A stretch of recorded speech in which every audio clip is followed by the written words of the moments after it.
ನಿನ್ನೆ ರಾತ್ರಿ ಎಎನ್ಎಫ್ ಟೀಮ್ನಿಂದ ನಕ್ಸಲ್ ನಾಯಕನ ಎನ್ಕೌಂಟರ್ ಆಗಿದೆ. ನಕ್ಸಲ್ ನಾಯಕ ವಿಕ್ರಮ್ ಗೌಡ ಜೊತೆಗೆ ಇನ್ನೂ ಇಬ್ಬರ ಎನ್ಕೌಂಟರ್ ಆಗಿದೆ. ಸುಂದರಿ ಅಲಿಯಾಸ್ ಗೀತಾ ಕುತ್ತೂರು ಎನ್ಕೌಂಟರ್ ಆಗಿದೆ.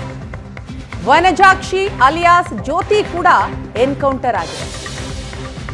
ನಕ್ಸಲ್ ನಾಯಕ ವಿಕ್ರಮ್ ಗೌಡ ಜೊತೆ ಇನ್ನಿಬ್ಬರ ಎನ್ಕೌಂಟರ್ ಆಗಿರುವಂಥದ್ದು. ಅದು ಸುಂದರಿ ಅಲಿಯಾಸ್ ಗೀತಾ ಕುತ್ತೂರು ಹಾಗೂ ವನಜಾಕ್ಷಿ ಅಲಿಯಾಸ್ ಜ್ಯೋತಿ ಇವರ ಎನ್ಕೌಂಟರ್ ಆಗಿದೆಯಾ ಅನ್ನುವಂತಹ ವಿಚಾರ, ಆ ಬಗ್ಗೆ ಮಾಹಿತಿಗಳು ಕೂಡ ಸಿಗ್ತಾ ಇದೆ. ಕೇವಲ ನಕ್ಸಲ್ ನಾಯಕನನ್ನ ಹೊಡೆದುರುಳಿಸಿಲ್ಲ ಎಎನ್ಎಫ್ ಟೀಮ್, ಒಟ್ಟು ಮೂವರನ್ನ ನಕ್ಸಲ್ ನಿಗ್ರಹ ಪಡೆ ಹೊಡೆದುರುಳಿಸಿದೆ. ಮೂಡಿಗೆರೆ ತಾಲೂಕಿನ ವನಜಾಕ್ಷಿ ಅಲಿಯಾಸ್ ಜ್ಯೋತಿ, ಹೆಬ್ರಿಯ ಕಬ್ಬಿನಾಲೆಯ ವಿಕ್ರಮ್ ಗೌಡ ಎನ್ಕೌಂಟರ್ ಜೊತೆಗೆ ಇನ್ನುಳಿದಂತಹ ಇಬ್ಬರ ಎನ್ಕೌಂಟರ್ ಕೂಡ ಆಗಿದೆ.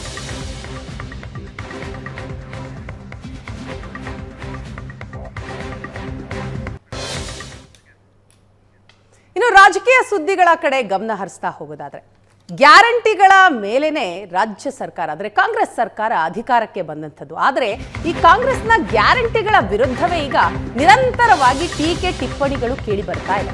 ರಾಜ್ಯ ಸರ್ಕಾರದ ಇಮೇಜ್ಗೆ ಧಕ್ಕೆ ಆಗ್ತಾ ಇದೆ ಅನ್ನುವಂತಹ ಆತಂಕ ಈಗ ಕಾಂಗ್ರೆಸ್ ಪಕ್ಷವನ್ನ ಕಾಡ್ತಾ ಇದೆ. ಹಾಗಾಗಿ ಇಮೇಜ್ ಕಾಪಾಡಿಕೊಳ್ಳೋದಕ್ಕೆ ಹರಸಾಹಸವನ್ನ ಪಡ್ತಾ ಇದೆ. ಸರ್ಕಾರದ ಇಮೇಜ್ ಹೆಚ್ಚಿಸಲು ಕೈ ನಾಯಕರು ಮುಂದಾಗಿದ್ದಾರೆ. ಗ್ಯಾರಂಟಿಗಳ ಹೆಸರಿನಲ್ಲೇ ಸರ್ಕಾರದ ಪರವಾದಂತಹ ಅಲೆ ಎಬ್ಸೋದು, ಸರ್ಕಾರ ಪರ ಅಲೆ ಎಬ್ಸೋದಿಕ್ಕೇನೆ ಈಗ ಮಾಸ್ಟರ್ ಪ್ಲಾನ್ ಒಂದು ರೆಡಿಯಾಗಿದೆ. ಗ್ಯಾರಂಟಿ ಫಲಾನುಭವಿಗಳ ಸಮಾವೇಶಕ್ಕೆ ಕಾಂಗ್ರೆಸ್ ಸಿದ್ಧತೆಯನ್ನ ಮಾಡಿಕೊಂಡಿದೆ. ಅದು ಕೂಡ ಡಿಸೆಂಬರ್ 2ರಂದು ತುಮಕೂರಿನಲ್ಲಿ ಈ ಬೃಹತ್ ಸಮಾವೇಶಕ್ಕೆ ತೀರ್ಮಾನ ಆಗಿದೆ.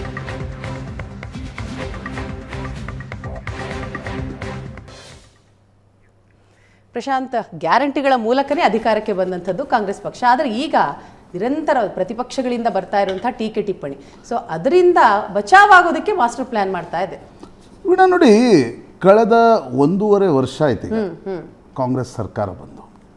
ಕಳೆದ 6 ತಿಂಗಳಲ್ಲಿ ಕಾಂಗ್ರೆಸ್ ಸರ್ಕಾರ ಮತ್ತು ಇಡೀ ಚರ್ಚೆ, ಮಾಧ್ಯಮಗಳಲ್ಲಿನ ಚರ್ಚೆ ಕೂಡ ಯಾವತ್ತೂ ಸರ್ಕಾರದ ಯೋಜನೆಗಳ ಬಗ್ಗೆ ಇಲ್ಲ. ಕಳೆದ 6 ತಿಂಗಳಿಂದ ನೀವು ಕರೆಕ್ಟಾಗಿ ನೋಡ್ತಾ ಇದ್ದರೆ, ವಾಲ್ಮೀಕಿ ಮೊದಲು ಲೋಕಸಭಾ ಚುನಾವಣೆಯಲ್ಲಿ 16-18 ಬರುತ್ತೆ ಅಂತ ಕಾಂಗ್ರೆಸ್ನವ್ರು ಅಂದ್ಕೊಂಡಿದ್ರು, 9 ಬಂತು. ಅದಾದಮೇಲೆ ವಾಲ್ಮೀಕಿ ಹಗರಣ ಬಂತು, ಅದಾದಮೇಲೆ ಮೂಡಾ ಹಗರಣ ಬಂತು, ಅದಾದಮೇಲೆ ಈಗ ವಕ್ಫ್ ಹಗರಣದ ಬಗ್ಗೆ ಚರ್ಚೆಗಳು ನಡೀತಾ ಇವೆ.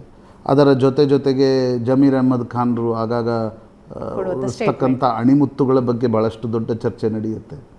ಅದಾದಮೇಲೆ ತಿಮ್ಮಾಪುರ ಮೇಲೆ ಒಂದು ಆರೋಪ ಬರುತ್ತೆ. ಅದಾದಮೇಲೆ ಲಕ್ಷ್ಮೀ ಹೆಬ್ಬಾಳ್ಕರ್ PA ಮೇಲೆ ಏನೋ ಒಂದು ಆರೋಪ ಬರುತ್ತೆ. ಅಂದರೆ ಸಾಲು ಭ್ರಷ್ಟಾಚಾರದ ಆರೋಪಗಳು. ಯಾವತ್ತೇನು ಈ ಭ್ರಷ್ಟಾಚಾರದ ಆರೋಪಗಳು ನಿಮ್ಗೆ ಚುನಾವಣೆಯಲ್ಲಿ ಏನು ಇಫೆಕ್ಟ್ ಮಾಡ್ತವೆ ಅನ್ನೋದು ದಟ್ ಈಸ್ ಸೆಕೆಂಡ್ರಿ. ಬಟ್ ನಿಮ್ಮ ಸರ್ಕಾರದ ವರ್ತಮಾನದ ಸಂದರ್ಭದಲ್ಲಿ ನಿಮ್ಮ ಸರ್ಕಾರವನ್ನು ಲೇಮ್ಡಕ್ ಮಾಡ್ತವೆ.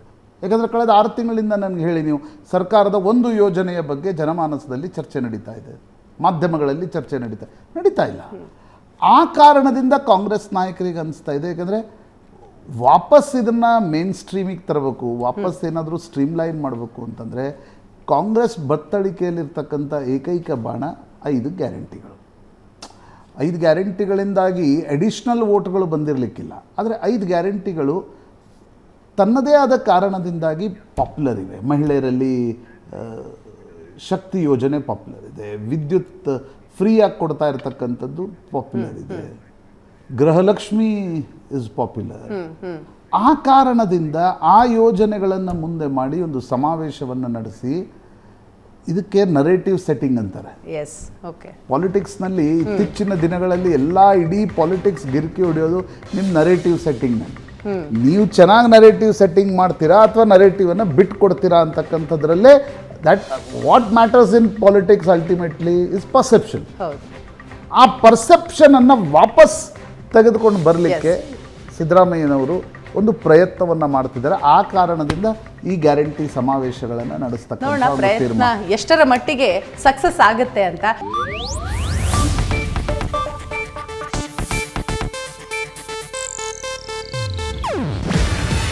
ಇದು ಏಷ್ಯಾನೆಟ್ ನ್ಯೂಸ್ ನೆಟ್ವರ್ಕ್ ಪ್ರಸ್ತುತಿ. ನೀವು ನೋಡ್ತಿದ್ದೀರಾ ಏಷ್ಯಾ ನೆಟ್ ಸುವರ್ಣ ನ್ಯೂಸ್.